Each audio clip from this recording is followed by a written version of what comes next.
is clearly and almost, the origin is very clearly sub-Saharan African for E.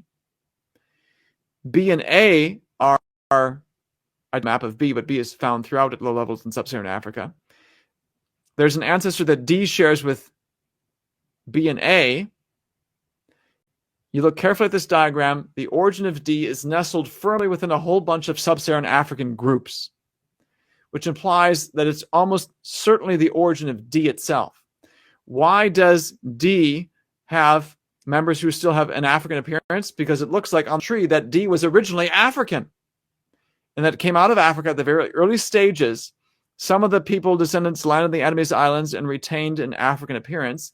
D migrated elsewhere. So this implies that D was perhaps not up here during the breakup of C and O and such, perhaps down here when people went their separate ways. I'm still trying to nail down exactly the migration path.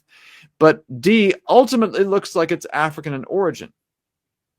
What does this have to do with Polynesia? Haplogroup C branches off right here. And I think you can make the case that C itself may have come originally from Africa. So how about that? You have all these lines of evidence suggesting Melanesians and Polynesians have separate origins. Genetically, we have results that are consistent with this. But if you then say, well, perhaps the Polynesians came from East Asia and the Melanesians from Africa, you'd have it completely backwards. The Melanesians have no genetic connection to Africa. And even though, yes, the Polynesians more immediately do appear to descend from Siberians, the ultimate origin of C, in the place from whom these haplogroup C Siberians originated, appears to have been Africa itself. It's one of the most remarkable histories that exists in this Y chromosome tree. It changes how we think about race and ethnicity.